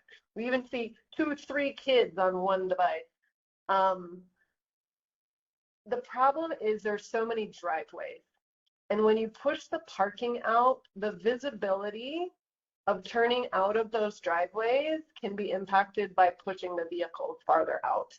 And so what you end up doing is you end up having to have 20 feet of no parking on either side. Well, where there's a median, it's on one side because, right, you only have to look one way. So the parking reduction impacts are more significant. And I think that was the main concern. We still think there would be enough parking on the block to accommodate the amount of demand that we see, but it might not be right in front of somebody's house because the total number of spaces on the block would go down. So we do have a presentation on our website that we did at the community meeting that showed the different alternatives and the different impacts. I'll put that. Actually, if you just Google Kaimuki or Kāhala complete streets, it'll come up, and there's a lot more detail on those alternatives. We supported them because we're always looking for the safest alternative, but of course, we understand that on-street parking, is something that is valuable to people. So I think that's where the opposition. It wasn't even opposition. I think just people were more comfortable with something that had less parking impact and was a little more conventional. But like I said, of course, we're still at the early stages, so everything's still kind of fluid at this point. But if I'd be happy to talk to anybody in more detail about that if that doesn't make sense. I didn't describe it well. Sometimes it's better to have a graphic to describe what I'm talking about. But you'll notice that on King Street. So look on King Street and you'll see there's no parking for a distance away from the driveway for that reason. Because when we first started, we had parking spaces up to 5 feet away from the driveway, and we had to basically eliminate one space because people couldn't see. It would work, say along the school where there are no driveways. 30 seconds. That we could flip. Marvelous. Anybody else who has not spoken yet? Perfect.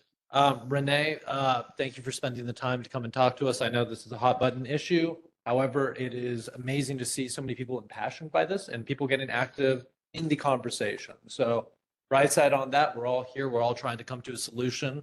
On top of that too, so the Outdoor Circle, I'm actually one of the board of directors. I would love to have that conversation with you if this project does go forward about tree choice and all that. And then also to echo some of the concerns made as well, the e-scooters and the e-bikes.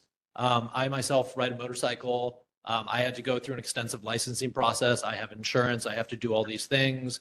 The new e-bikes go faster than my first motorcycle.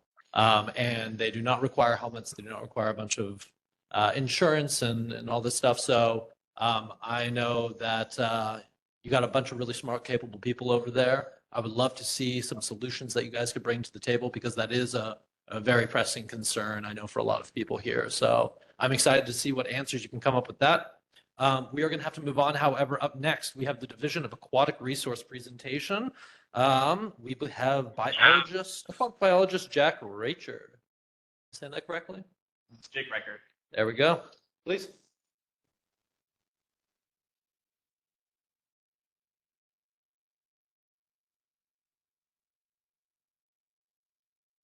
1 second. We'll get it.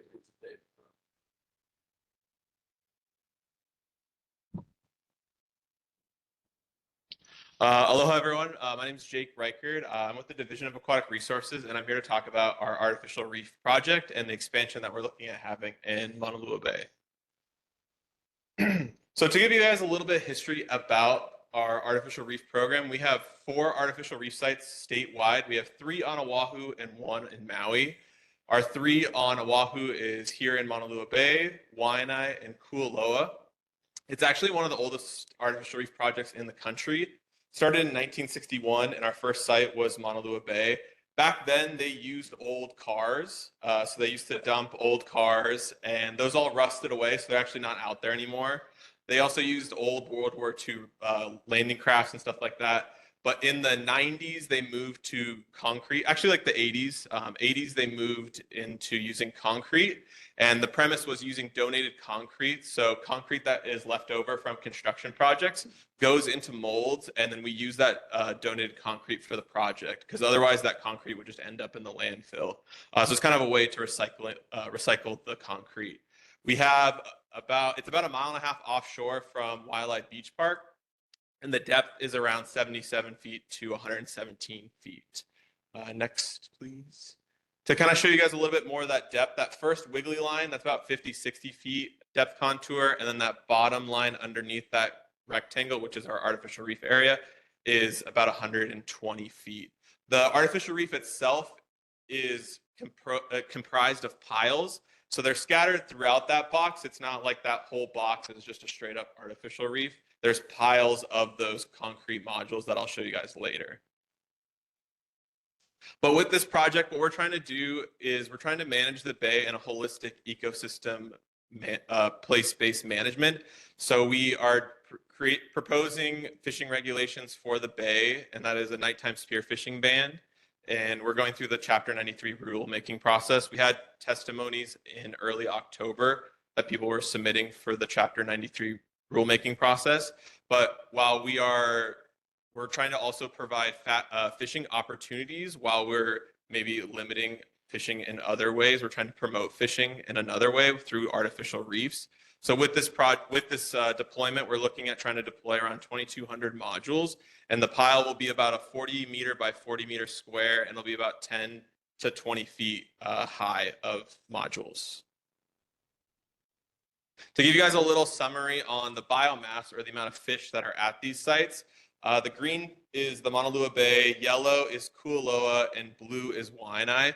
Kualoa is a little inflated because that's dropped on a shelf. So there's already a lot of natural features for fish to recruit there. And there's also a large school of veke and tape that inhabit Kualoa. So that kind of really skews it because there's a school of like 300 to 400 fish that like to stay there. But the cool thing to point out is Waiʻalae and Honolulu Bay have very similar fish biomasses, even though Waiʻalae has higher coral cover on the modules themselves. Just to kind of show, it's hard to picture it, but these are some of the pictures to show you guys. There's lots of ulua, mimpachi, ta'ape, ta'au. There's sharks down there too. I always see black tips at the Honolulu Bay site when we do fish counts.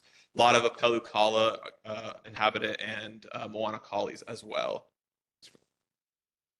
As I said, they've been kind of experimenting with concrete designs since the 80s. They did these long pillar things that you probably see at like beach parks and stuff to prevent parking. They kind of use those.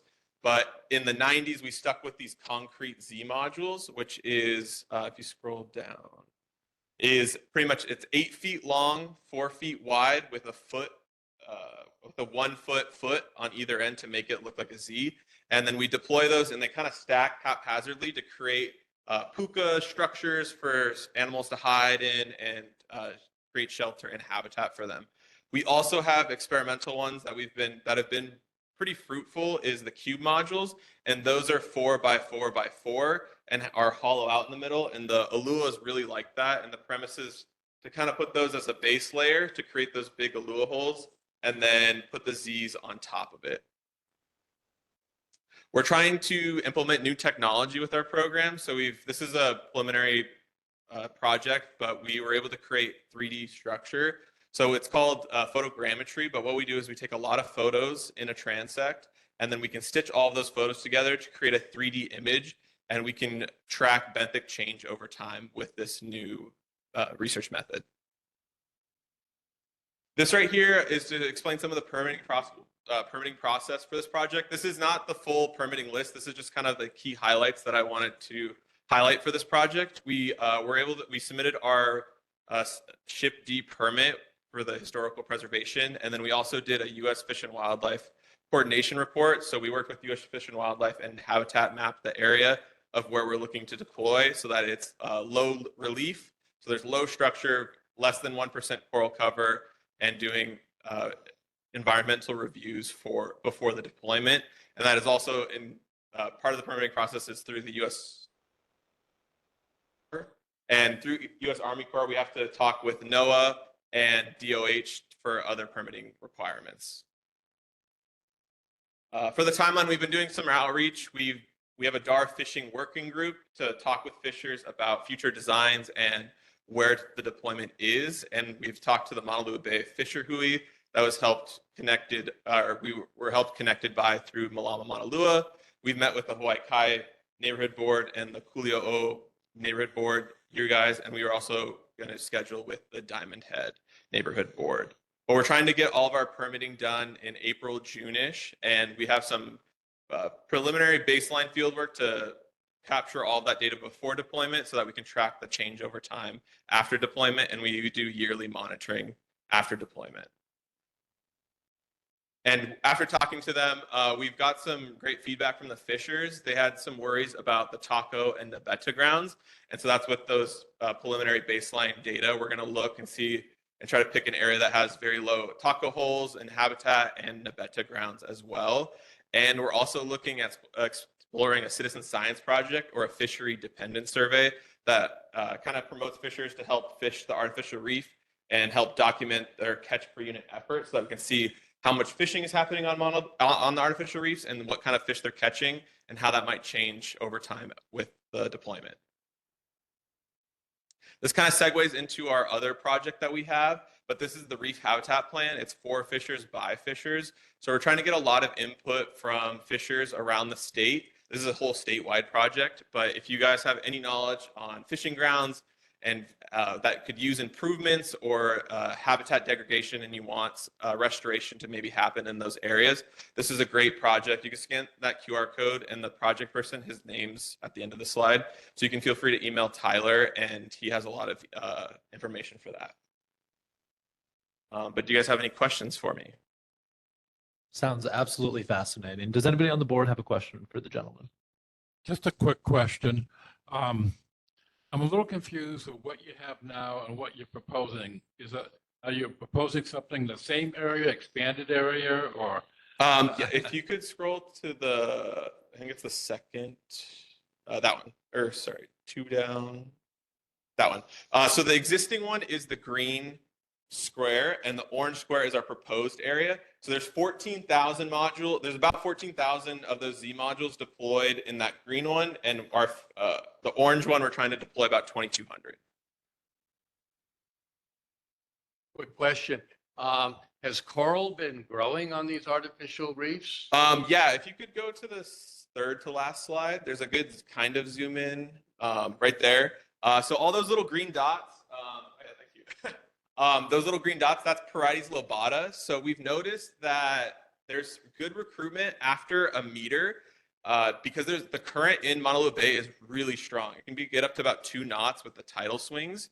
And so there's a lot of sedimentation in the bay. And so that creates a lot of, think of it as sandpaper or sand scouring. So if coral recruits there, it pretty much just gets worn down and will die. But with these artificial reefs in the leeward side and on the higher pieces of the module, you get really nice coral heads because this is probably deployed in like late 90s, 2005-ish, and it has a decent coral cover already.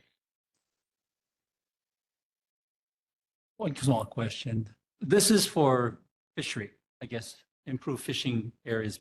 But Yeah. is there any impact or is there any tie-in to affecting the waves on the shore, the climate, the impacts of climate change as it is to our shorelines? Does this help or does it affect it at all in your plans? So the reason they chose these deeper sites was to not alter wave breaks and that kind of thing.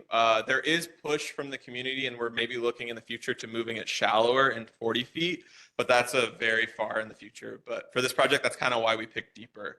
But the cool thing with picking a deeper site, we're trying to maybe partner with other nonprofits. And our coral nursery is, it could also be a place where we can outplant coral at deeper depths to maybe help mitigate against rising ocean temperatures. If you guys are looking at building a new surf break, I would like to volunteer my house immediately, like Yeah. tomorrow. Yes. Does anybody else in the community have any questions for the gentleman? Yeah, so you guys are getting all these are all from the precast yard, the like Great Pacific or something? And HC&D would donated the concrete. okay, and then they're precast. You guys are precasting them? We have a contractor, and then we have them all stored over in Sand Island. Okay, and then like I guess when I was last at the precast yard, they were doing a lot of the UH modules, like they're like weird modulars. That's something you guys are integrating? So yeah, we're partnering. That's the Madden Lab at Manoa, and they have these really cool 3D printed modules that are really good for coral recruitment and settlement. So we're possibly trying to partner with them to take some of them down and outplant them, and because they've only done their studies in shallower, so we want to see how it is in deeper. So that's a partnership that we're trying to have with this program. Are there any other questions for the gentleman? I would like to propose a resolution in support of this project. It sounds fascinating. It sounds like a good thing. It sounds good for the environment, for the community. And got a second? All in favor of the resolution in support of this project as it currently stands? Aye. Anybody in opposition? You guys have it. Well, thank you, everyone. Hey, thank you for taking the time and coming down. Up next, and again, thank you so much for your patience, Kāhala Wastewater Pump Station Improvement Project. Do I have a Timothy Choi and the limitation? So there's a last minute change. I'm not Tim. I'm Eric Arakawa. I'm with the Limtiaka Consulting Group. Welcome, Eric. Thank you. So I'm here to present tonight about the Kāhala Wastewater Pump Station Improvement Project coming up. I'll introduce our project team behind me. We have from the City and County of Honolulu's Department of Environmental Services, Wastewater Engineering and Construction Group. I think if you go to the next slide, their names will be on there, but Jonathan Visaya and Charles Darwin Gabriel. We have our contractor here from American Piping and Boiler Company, Shane Lau. And then myself, Justin Barnes, and Tim Choi from the Limtiaka Consulting Group will be the construction management team. So you might want to shrink that. No, I mean, yeah. So the purpose of us coming to you folks tonight is just to provide some community awareness, project understanding, and then address community concerns and answer any questions that you might have. So project location, we are at right next to the Waiʻalae Country Club. There's a green building with the beach park. So that's pump station. If you go to the next slide, this is a better view. Right next to that, I guess, stream crossing and the Kāhala Avenue. You go to the next slide, we have another picture showing a better view. So the purpose, the project scope of work is to improve the city and county's sewer system by doing some upgrades here at the station. You can go to the next slide. Periodic improvements, upgrades to the sewer collection system are needed. This just makes the whole system better for everyone in the area. Go to the next slide, just a brief summary of what's going to happen. Anticipated start date is in January of next year. We will be waiting until after the Sony Open. I know that's a big event in this area. It is roughly a 2-year project. Working hours are going to be from 8 a.m. to 5 p.m. Monday through Friday. No holidays are anticipated at this time. No sewer service will be interrupted. Parking near the project may be briefly affected during the work hours, mostly for deliveries or items that happen during the construction day, but not permanent removal of parking. We are trying to work with the Department of Parks and Recreation to get a little more area around the pump station. Preliminarily, we got an okay, but the agreement was that we wouldn't be removing parking stalls or affecting beach access. The work will require machinery, so there will be noise, but it will all fall within the permit requirements. And then we do commit to maintaining driveway access for residents. So this is a zoom in of the area. Kāhala wastewater pump station. You see a little bit of yellow area just outside. So we'd be looking to take some space up to the parking stalls. And then if you see that little yellow box to the right of the screen, there is a manhole there that would be fenced off for access is needed into there. So here's some contact information. The project does have a public inquiry number. So this number, you can call this and ask any questions that you may have, report any complaints, and someone will be there to pick it up. We also have on here Shane, who's the contractor project manager, his contact information. And on the next screen, there'll be my contact information. And you can go to the last slide. Any questions? Quick question on my side, real quick. If we could go back, I think 3 slides, right there. The yellow manhole that you were talking about, that's going to be fenced in. Yes. Is that permanent fencing? Is that temporary? Temporary for the project. Marvelous. And then any improvements to be made to the actual building itself in terms of visual impact? It's a little bit of a rundown building. So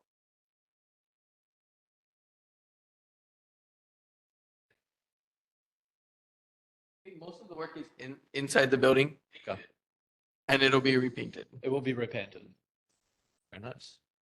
Okay. Does anybody in the community have any questions from the board? Lee? Just a quick question on funding. Are these federal funds or just all by the waste management? This is us. I believe this is capital improvements fund. Just a quick question. Oh, Rich, can you speak into the microphone? Can you quickly tell us, I mean, what type of improvements are you going to make? Are you going to replace the system? So the major portion of the work is to replace the pumps that are within the pump station, and some pumps, piping, valves, and then there is currently an underground fuel storage tank that will be removed, and a new above ground storage tank will be put in. Yes, within the fenced area. Does anybody in the community have any questions? I got one more question. Oh, sorry, Colin. What's the total contract value?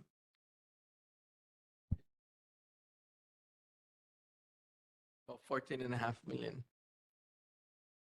And that's with your service as well? No, that's his. I don't know what mine is actually. I'd have to go look it up. Okay. Marvelous. Does anybody in the community have any questions for the gentleman? No.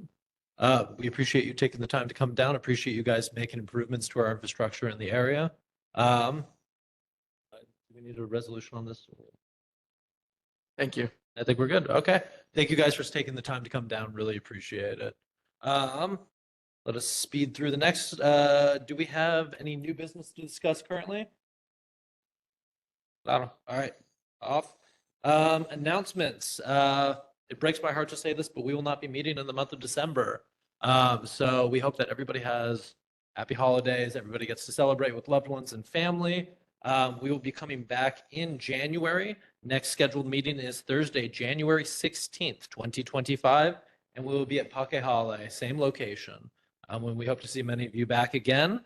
In addition to that, I motion to adjourn. Do I have a second? Seconded. Ladies and gentlemen, thank you so much for coming down this evening. It's been an absolute pleasure.